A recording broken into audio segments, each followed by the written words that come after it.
जो मोदी सर उनको फॉलो करते हैं। ये सौभाग्य है कि नरेंद्र मोदी जी किसी को फॉलो करते हैं, तो वो एक मेरे को फॉलो कर रहे हैं। पर या उस रील के अंदर 50 लाख के फॉर्च्यूनर हो गए या तो फिर 2 करोड़ की डिफेंडर हो गए। एक ऐसा एक्सपीरियंस शेयर कीजिए कि जिस रात को आपको नींद नहीं आई हो। मैं पूरी रात सोया नहीं था, बेड के नीचे में 2.5 करोड़ रुपए लेके बैठा था, लेके सोया था। मैं कुछ लिखता हूँ तो वो नरेंद्र मोदी जी रीड करते हैं। एंड MBA फाइनेंस आप जानते हो, management, financial management, accounting, auditing, ये सब सब्जेक्ट्स रहते हैं। अब मैं जानना चाहूंगा कि सर फर्स्ट टाइम आपके माइंड में थॉट कब आया था कि आपको स्टॉक मार्केट ही करना है? तो आपके पिताजी बारडोली सूरत की हस्ती मानी जाती है। फर्स्ट कस्टमर से एक ब्राह्मण थे, और जैसे आप बोल रहे हो ना, गाड़ी में बिठा के, बिल्कुल गाड़ी में बिठा के लेके आते। मैं सबको बताऊंगा दर्शकों को कि बिना इंश्योरेंस आपको कहीं पे ट्रैवल नहीं करना चाहिए। ट्रैवल इंश्योरेंस लेके जाओ आप। और उनके पिता टेंशन में रहते हैं कि भाई ये स्टॉक मार्केट में मेरे से पैसे मांग तो रहा है, बट इसका क्या करेगा, दूं नहीं दूं। अब बोल रहे हैं कि IPL में 10,000 रुपए लगा दिए, 20,000 हो जाएंगे अगर मैच जीत गए तो।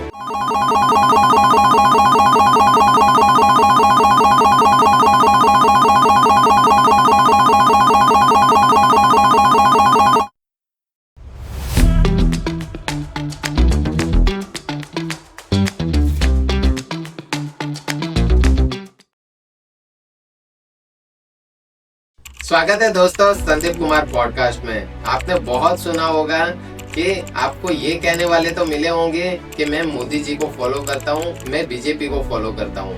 बट आज मैं एक ऐसे व्यक्ति को इनवाइट करने जा रहा हूँ जो मोदी सर उनको फॉलो करते हैं। तो मैं वेलकम करना चाहूँगा गुरु कृपा इन्वेस्टमेंट के, जिनकी कैटेगरी है स्टॉक मार्केट, और वो खुद है नितिन जी प्रजापति। सर आप थोड़ा अपने बारे में बताइए सर। संदीप भाई, मेरे बारे में अगर मैं बताऊं तो नितिन प्रजापति, जनाब आप नाम आपने बता ही दिया है। मेरा फर्म है गुरु कृपा इन्वेस्टमेंट। मैंने 2002 में स्टार्ट किया था स्टॉक मार्केट इन्वेस्टमेंट, और फिर 2006-07 में हम लोग ने म्यूचुअल फंड भी डिवीजन स्टार्ट कर दिया था। तो आज करीब गुरु कृपा इन्वेस्टमेंट में 2200 से ज़्यादा क्लाइंट्स के पोर्टफोलियो हैंडल होते हैं। ये सौभाग्य है कि नरेंद्र मोदी जी किसी को फॉलो करते हैं, तो वो एक मेरे को फॉलो कर रहे हैं। पर उसमें मैं समझता हूँ कि इतनी बड़ी बात नहीं है। हाँ, एक चीज़ है कि जो हम लोग लिखते हैं सोशल मीडिया पे, तो एटलीस्ट मैं ये कह सकता हूँ कि मैं कुछ लिखता हूँ तो वो नरेंद्र मोदी जी रीड करते हैं। तो सॉल्यूशन देश को जो चाहिए होता है, या जहाँ पे मेरी कुछ फीडबैक या कुछ सजेशंस होते हैं, तो वो सीधे उन तक पहुँचता है। ये एक अच्छी बात है, और वो मैं समाज के लिए यूज़ करना अच्छी तरह से पॉजिटिवली उसको यूज कर रहा हूँ। सर बहुत ही अच्छी बात है। सर आपके एजुकेशन बैकग्राउंड के बारे में हम थोड़ा जानना चाहेंगे कि आज आप इतने साल से सक्सेसफुली स्टॉक मार्केट में ट्रेडिंग कर रहे हो, तो आपका एजुकेशन भी बहुत ही अच्छा रहा होगा। संदीप भाई, मैंने स्कूलिंग इंग्लिश मीडियम से की हुई है। भारतीय विद्या भवन से आपने सुना होगा, बड़ौदा मक्करपुरा में जो कॉलेज आई हुई है, स्कूल आई हुई है, वहाँ से मैंने अपना स्कूलिंग करके महाराजा सयाजी और यूनिवर्सिटी ऑफ बड़ौदा से मैंने ग्रेजुएशन किया। फिर MBA करना था तो MBA फाइनेंस में किया था, तो स्टॉक मार्केट वहीं से मेरे को लग गया था कि मेरे को स्टॉक मार्केट करना है। एंड MBA फाइनेंस आप जानते हो, management, financial management, accounting, auditing, ये सब सब्जेक्ट्स रहते हैं। तो वो मेरे को कहीं ना कहीं स्टॉक मार्केट के अंदर आज बहुत ही यूजफुल हुए हैं। And that is the reason कि एजुकेशन जो था बैकग्राउंड, वो मेरे को स्टॉक मार्केट में लेके आया। सर बहुत ही बढ़िया है। अब मैं जानना चाहूंगा कि सर फर्स्ट टाइम आपके माइंड में थॉट कब आया था कि आपको स्टॉक मार्केट ही करना है? अच्छा, ये मेरे को थॉट आया था जब मैं कॉलेज में था। तो हमारे एक प्रोफेसर थे, mister Jatin Pancholi, I can forget him. उन्होंने मेरे को, हम लोग को गेम खिलाते थे। एक संदीप भाई, स्टॉक मार्केट की गेम रहती थी कि भाई हम लोग को एक पैसा देते थे, पेपर मनी, और आप बोलते थे कि स्टॉक मार्केट गेम, ये लोग स्टॉक्स बाई करो, सेल करो, और देखो कौन कितना पैसा बनाते हैं। ग्रुप बना दिया था, 6-8 ग्रुप बना दिए थे हम लोग के। तो गेम खेलते थे, और उसमें हमारा ग्रुप फर्स्ट आया था। तो वहीं से स्टॉक मार्केट करना था, एक बना लिया था। MBA फाइनेंस हो रहा था और स्टॉक मार्केट में ये चीज़ हो रही थी, तो वहीं से घुस गए स्टॉक मार्केट के अंदर। तो सर मैं एक पूछना चाहूंगा कि आप काफी ट्रेडिशनल फैमिली से बिलोंग करते हो। आपके पिताजी बारडोली सूरत की हस्ती मानी जाती है। तो सर आपका जो ट्रेडिशनल बिजनेस है, तो वो आप क्विट करके, और जब इस बिजनेस में आए तो आपको क्या ऑब्स्टेकल्स आए फैमिली की तरफ से? ऑब्स्टिकल्स की बात करो तो मैं ऑब्स्टिकल्स नहीं समझता, बस इतना सजेस्ट करते रहते थे कि संभाल के करना, स्टॉक मार्केट का बिजनेस है और स्टॉक मार्केट का बिजनेस सही में रिस्की है दूसरे बिजनेस से, और खास करके पास में बहुत रिस्की था। अब रिस्क नहीं है जितनी पहले थी, बट सजेस्ट करते रहते थे कि भाई हाँ ये संभाल के करना। बाकी ऑलवेज मेरे को इसमें मोटिवेट किया है, फैमिली ने प्रोत्साहित किया है कि भाई ये करो। और फैमिली से एक बार ट्रेडिशनल जो भी बिजनेस में थे फैमिली मेंबर्स, पर उन्होंने एक चीज ऑलवेज रखी थी साथ में कि भाई बिजनेस करो तो ईमानदारी से करो, किसी को वायदा करो तो वायदा टाइम पे पूरा करो। कि जैसे समझ भाई बिजनेस में हम लोग को 2-5 लाख रुपए की जरूरत कभी भी पड़ जाती है, और लिया है तो टाइम से पहले उसको लौटाओ। ये चीज हमारे फैमिली में बहुत पहले से है, और वही रीजन है कि जो प्रामाणिकता, जो ऑनेस्टी दिखाई है, तो वो रीजन था कि मेरे ग्रैंडफादर से लेके फादर से लेके आज मैं भी सक्सेस हो पा रहा हूँ। सर बहुत ही बढ़िया है। तो सर हम जानना चाहेंगे कि जो गुरु कृपा इन्वेस्टमेंट आपने स्टार्ट किया था, उसके फर्स्ट कस्टमर की स्टोरी बताइए सर, जो स्टार्टिंग से लेके थोड़ा वो अभी तक भी आपके साथ में जुड़ा हुआ है, और जो आपने विश्वास उसको दिलाया है और उसके ऊपर कहीं ना कहीं आप प्रूफ करके और एकदम राइट डायरेक्शन में जा रहे हो। ये बहुत अच्छा सवाल कर लिया संदीप भाई आपने। मेरे फर्स्ट कस्टमर्स एक ब्राह्मण थे, तो ये ऑलवेज मेरे साथ आज भी जुड़े हुए हैं। तो कुछ भी नया भी करना होता है या कुछ भी नया प्रोडक्ट लॉन्च करना होता है या कोई नया कुछ भी कर रहे हैं, तो पहले मैं उनको ही फोन करता हूँ और पर्सनली जाके इनवाइट करता हूँ कि आपको तो आना ही है।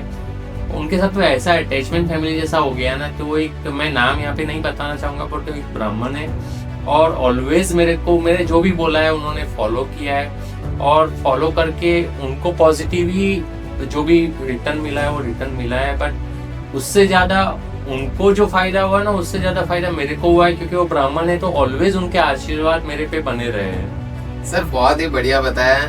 जैसे कि बिजनेस के अंदर माना जाता है कि एक हैप्पी कस्टमर 10 कस्टमर को लेके आते हैं, तो वैसे ही मैं एक कस्टमर जानना चाहूंगा कि जो लाइन लगा के खुद की ऑडी, मर्सिडीज, जैगुआर के अंदर बिठा के लॉट्स ऑफ कस्टमर को लेके आए हो सर।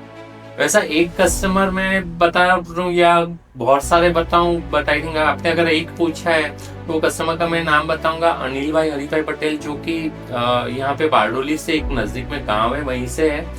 तो अनिल भाई मतलब उनको कोई पर्सनल इंटरेस्ट नहीं है, उनको कोई पर्सनल उसमें मिल नहीं रहा है, बट फिर भी उनको लगता है कि भाई बैंक में पैसे एफडी में 6-7% ही मिल रहा है, टैक्स ज्यादा लग रहा है, तो उनके रिलेटिव्स, उनकी बेटी बेटे का तो करा ही रहे, बट जैसे कि उनके रिलेटिव्स इंडिया में नहीं रहते, लंबा कोई इतना नजदीक रिलेटिव नहीं है, फिर भी उनको लेके, और जैसे आप बोल रहे हो ना गाड़ी में बिठा के, बिल्कुल गाड़ी में बिठा के लेके आते हैं और बोलते हैं कि भाई इधर इन्वेस्टमेंट करो, आप 6-7% एफडी में इन्वेस्ट कर रहे हो, वो बेमतलब है।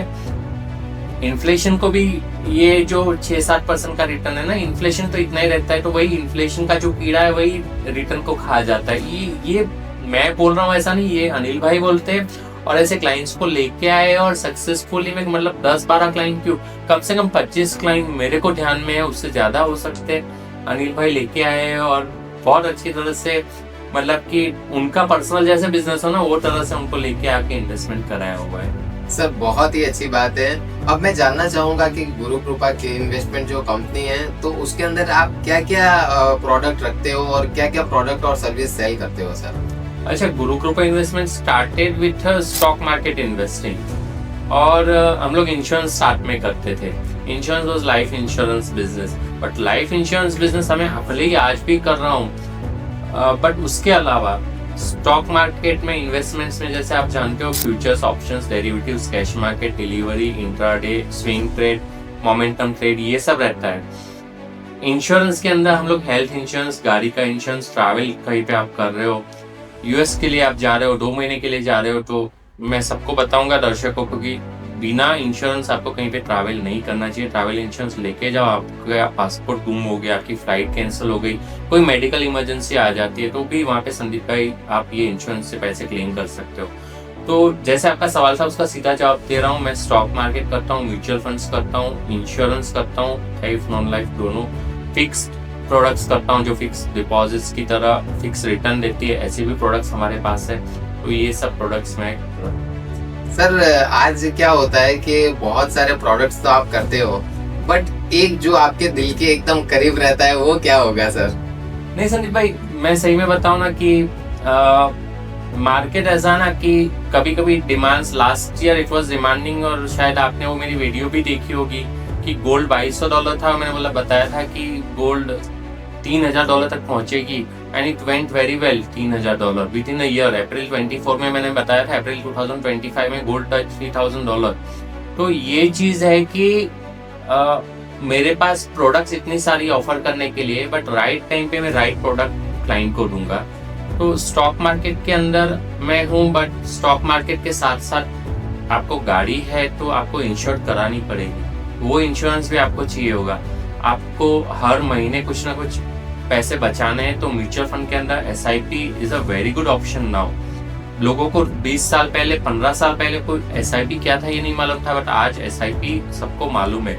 And I think I am into investment. तो आपने एक प्रोडक्ट मेरे को पूछा, तो I am providing a investment one stop financial solution. Very nice sir, very nice. जैसे आपने बताया सर कि इन्वेस्टमेंट के अंदर आप काफी अच्छा मार्गदर्शन देते हो, तो सर मैं जानना चाहूंगा कि गुरु कृपा इन्वेस्टमेंट जो कंपनी ग्रोथ कर रही है उसके मेन पिलर्स क्या हैं सर? ओके, नाउ गुरु कृपा इन्वेस्टमेंट के अगर आप मेन पिलर्स बोलो, तो जो मेरे फादर ने, मेरे ग्रैंडफादर ने जो सिखाया, ऑनेस्टी, ये एक पिलर है मेरा। उसके साथ डेडिकेशन, हार्ड वर्क, ये सब आ जाता है। फिर क्लाइंट को राइट एडवाइस देना है। कोई क्लाइंट आ जाए और बोले कि मेरे को पैसे इन्वेस्ट करना है, तो मेरे को कमीशन कहाँ से मिल रहा है, इंश्योरेंस से ज्यादा मिल रहा है, तो मैं इंश्योरेंस सेल करूंगा, ये चीज नहीं है। क्लाइंट की रिक्वायरमेंट क्या है वो सेल करता हूँ। तो that is again one of the key aspect जिसकी वजह से मेरे क्लाइंट्स मेरे पास वापस आते हैं। सर बहुत ही अच्छी बात है। सर मैं ये पूछना चाहूंगा कि अच्छी बातें तो सभी पूछ लेंगे, बट स्टॉक मार्केट के अंदर आप अपना एक ऐसा एक्सपीरियंस शेयर कीजिए कि जिस रात को आपको नींद नहीं आई हो। ओह माय गॉड, ये जो सवाल संदीप भाई ने कर लिया है, ये मैं पक्का आंसर दूंगा। 21 जनवरी 2008, वापिस बता रहा हूँ, 21 जनवरी 2008 मैं स्टॉक मार्केट में 6 साल से करीब था। और आप जो लोग स्टॉक मार्केट से कनेक्टेड है उनको मालूम होगा कि स्टॉक मार्केट 21-22 तारीख की जनवरी और पूरा 15 जनवरी के बाद टूट रहा था। और उस दिन कुछ 20%, 21st को टूट गया, 22nd को भी कुछ 20% टूट गया, एंड बहुत सारी ओपन पोजीशंस थी। और जैसे स्टार्टिंग में हम लोग ने बताया कि स्टॉक मार्केट के अंदर संदीप भाई रिस्की बिजनेस रहता था पहले, अभी ये नहीं है। क्योंकि पहले कैसे कि जैसे आपने मेरे को 10 लाख रुपए का चेक दे दिया, तो उस पर आपको मैं पोजीशन बनाने दूंगा स्टॉक मार्केट के अंदर, और वो 10 लाख कब निकल गए या 10 लाख के ऊपर से दूसरे 10 लाख का नुकसान हो गया, मेरे को पता भी नहीं चलेगा। वो सॉफ्टवेयर नहीं थे, वो टेक्नोलॉजी नहीं था। मैं पूरी रात सोया नहीं था, बेड के नीचे में 2.5 करोड़ रुपए लेके बैठा था, लेके सोया था, पर चेक्स के रूप में, कैश के रूप में। उस टाइम भी हम लोग कैश भी स्टॉक मार्केट के अंदर ले पाते थे। और उसके बाद संदीप भाई मैं जो बताऊं आपको, ये नुकसान तो मेरा था ही था, उसके अलावा काफी सारा नुकसान मेरे को मालूम था नेक्स्ट डे होने वाला था, इसलिए मैं शायद सो नहीं पाया था। बट अभी सुकून से सो पाता हूँ, ये बहुत बड़ी बात है। और स्टॉक मार्केट ने मेरे को जो सिखाया ना, वो शायद कोई बिजनेस किसी को नहीं सिखा पाता। तो I think I am really this has been really helpful to me. वो नाइट जो थी has always taught me a lot.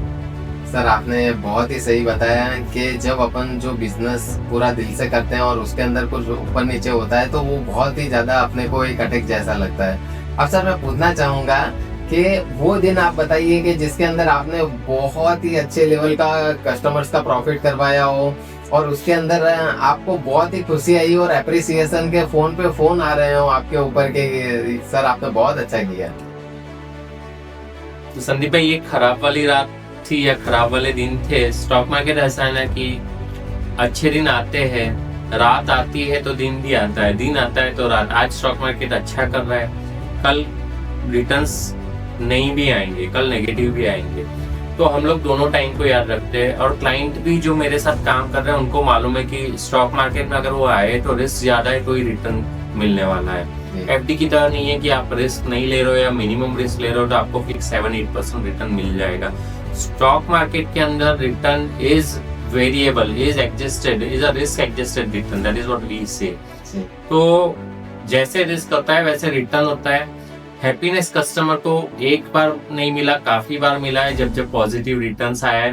Particularly मैं अभी कोई डेट ऐसी नहीं बता पाऊंगा, बट 2020-2021 कोविड के बाद वाला साल, 2020 में जो इन्वेस्टमेंट किया था या 2021 में जो इन्वेस्टमेंट किया था, तो उसके बाद बहुत सारे दिन ऐसे हैं और अभी तो दिन ही दिन ऐसे है, मार्केट एक हाई की तरफ जा रहा है। तो अभी हैप्पीनेस वाले दिन जो है आप ढूंढ रहे हो वो अभी है। सर जैसे कि आपकी कंपनी की टैगलाइन है making money work for you, तो सर उसके रिगार्डिंग आप बताइए कि स्टॉक मार्केट में क्या चीजों का ध्यान रखना चाहिए। जो टैगलाइन है ना वो सही मैंने दी है, making money work. Stock market के अंदर ये ध्यान रहना चाहिए कि स्टॉक मार्केट में अगर आप पैसे डाल रहे हो या कहीं पे भी पैसे डाल रहे हो तो आपने मेहनत करके वो पैसे बनाया। जैसे वॉरेन बफेट ने हमें बताया हुआ है कि आप कंपाउंडिंग पे ग्रो कर सकते हो। आप पैसे तिजोरी में रख के बढ़ा नहीं सकते उसको, आपको कहीं ना कहीं इन्वेस्ट करना पड़ेगा। वही मेरा टैगलाइन है, मेकिंग मनी वर्क। यानी कि आपने काम किया संदीप भाई, आपने पैसा बनाया, फिर आप तो वापस पैसे ही बना रहे हो, पर जो आपने पैसा बना के रखा है उसका क्या कर रहे हो? तो वो जो आपने पैसा बना के रखा है वो आप मेरे को दो लाके, मैं उसको इन्वेस्ट करके उसमें से पैसा बनाऊंगा। तो आप काम कर रहे हो संदीप वर्किंग, लेकिन जो संदीप ने पैसा बनाया है तो वो पैसा मैं उसको काम कर रहा हूँ। इसीलिए मेरा टैगलाइन है मेकिंग मनी वर्क। सर बहुत ही सही बताया। जो आज के बच्चे हैं जिनको रातों रात करोड़पति हो जाना है और उनके पिता टेंशन में रहते हैं कि भाई ये स्टॉक मार्केट में मेरे से पैसे मांग तो रहा है बट इसका क्या करेगा, दूं नहीं दूं, तो उन बच्चों के लिए आप क्या बोलना चाहोगे सर? नहीं भाई, ये अच्छा है हुआ आपने ये सवाल पूछा। मेरे को ध्यान नहीं आता ये सवाल या इसका जवाब कहीं से देना, पर ये ध्यान रखिए आज की जो यंग जनरेशन है ना, आप ये आईपीएल हो जाती है, फिर बहुत सारे ऐसे सट्टे निकल रहे हैं कि उसमें पैसे लगा रहे हैं और बोल रहे हैं कि आईपीएल में 10,000 रुपए लगा दिए 20,000 हो जाएंगे अगर मैच जीत गए तो, या नहीं जीते तो, या कोहली ने सेंचुरी लगा दी संदीप भाई तो उसने लगाए 1,000 रुपए तो 10,000 हो जाएंगे। मतलब ये चीज नहीं करना है। आज की जो यंग जनरेशन है खास ध्यान रखे, पैसे आज के आज नहीं बन जाते या पैसे स्पीड से नहीं बनते। आपको टाइम देना है। आप कहीं पे भी इन्वेस्टमेंट करो, आप टाइम दो और कोई जल्दबाजी मत करो। जो आपके यंगस्टर्स के जो पेरेंट्स बोल रहे हैं उन्होंने जो मेहनत की है उनको मालूम है, ये सब एक्सपीरियंस कर चुके। भले आप मोबाइल से आज कर रहे हो, उन्होंने कल कुछ और तरीके से ये अपॉर्चुनिटी उनको भी मिली होगी तो उन्होंने संभाल के रखा, पैसा बढ़ाया, राइट डायरेक्शन में पैसे को डाला, तब जाके उसमें पॉजिटिव रिटर्न उन्होंने मिला है। और आप जहाँ पे यंगस्टर आज हो, आप आपके फोर फादर्स की वजह से हो, तो वो खास उनको फॉलो करना चाहिए। उनकी एडवाइस को कभी भी दरकिनार नहीं करना चाहिए संदीप। सर मैंने बहुत बार यंगस्टर्स को देखा है कि वो जो होते हैं वो 5,000 10,000 को तो कुछ समझते ही नहीं है, क्योंकि उन्होंने फोनी लोन के ऊपर 1.5 2 3 लाख रुपए के ले रखे हैं। तो सर वो 5,000 10,000 की अमाउंट भी स्टॉक मार्केट के अंदर इन्वेस्ट करनी चाहिए, तो आपको उसका सही तरीका एक बताइए हमको सर। अगेन स्टॉक मार्केट के अंदर ये बहुत इंपॉर्टेंट चीज हो जाती है, या किसी के भी पर्सनल फाइनेंस हम लोग बोले ना, इसको पर्सनल फाइनेंस बोलेंगे, ये बहुत इंपॉर्टेंट चीज है।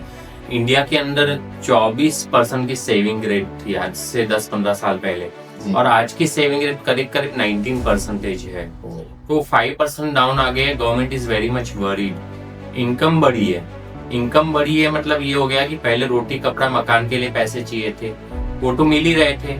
आज उसके ऊपर जो पैसे मिल रहे हैं ना, लोग डिस्क्रिशनरी स्पेंडिंग कर रहे हैं, जैसे मोबाइल ले लिया, शॉपिंग कर लिया या कुछ और खरीद लिया, गाड़ी नहीं जरूरत है फिर भी खरीद ली। मेरे पार्किंग में 2 गाड़ी है तो 3 चाहिए, या एक छोटी गाड़ी है तो एक बड़ी चाहिए, एक बड़ी रेड वाली है तो ब्लैक वाली चाहिए, पता नहीं जो भी रीजन होगा। पर संदीप भाई, लोग सेविंग करना भूल रहे हैं धीरे से। जैसे यूएस में है ना, मंडे को काम चालू किया, फ्राइडे तक पैसा बनाया, फ्राइडे को हाथ में पैसे मिले, सैटरडे संडे को गोरे लोग पैसे खत्म कर देते। आई होप ये चीज यहाँ पे नहीं आनी चाहिए, आई नहीं है। और यंगस्टर्स आपके थ्रू, आपके ब्रॉडकास्ट के थ्रू मैं यंगस्टर्स को बताऊंगा कि सेविंग आप 1,000 रुपए की भी करो, कर लो, 5,000 की भी करो, 5 लाख की भी करो, हर साल में जो भी कर सकते हो, हर महीने में, हर दिन में जो कर सकते हो ना, आपको सेविंग करनी चाहिए।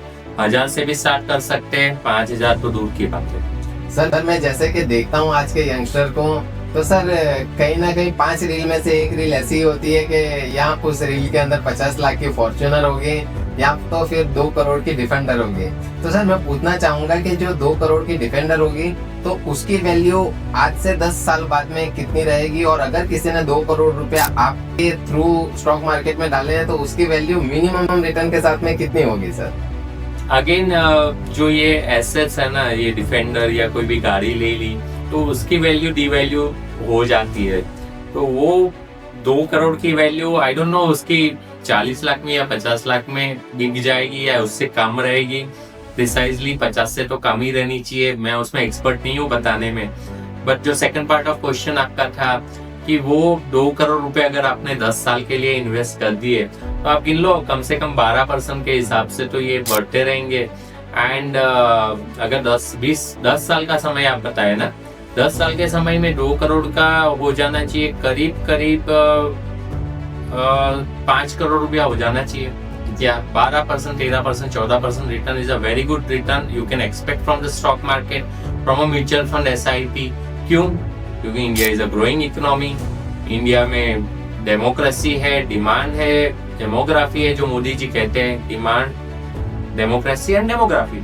तो ये चीज अगले नेक्स्ट डेकेड और 2 के लिए तो स्टॉक मार्केट अच्छा रहने वाला है, इकोनॉमी अच्छा रहने वाला है। 6-7%, 7-8% and even more than that तो इकोनॉमी परफॉर्म करेगा। प्लस इकोनॉमी मतलब ग्रो करेगी, प्लस इन्फ्लेशन एडजस्टेड रिटर्न दे दो और अच्छे बंदे को या अच्छे कंपनी को पैसे मैनेज करने को दोगे तो 8% हो गया GDP, 4-5% हो गया अपना इन्फ्लेशन, 12-13% प्लस कोई अच्छा 2% तो ज्यादा रिटर्न निकाल के देगा एक्सपर्ट को पैसे दोगे तो 12-15% रिटर्न तो आप इजिकली मार्केट से गार्नर कर सकते हो। सर बहुत ही आपने अच्छा बताया कि 2 करोड़ का 5 करोड़ हो सकता है 10 साल के अंदर। तो सर मैं पूछना चाहूंगा कि जो आज के यंगस्टर हैं वो अगर आपके अंडर में स्टॉक मार्केट करना सीखना चाहते हैं या तो फिर आपके गुरु कृपा इन्वेस्टमेंट के अंदर जुड़ना चाहते हैं, तो सर आप उनके लिए क्या बोलना चाहोगे सर? आप उनको वेलकम करोगे तो कैसे करोगे सर?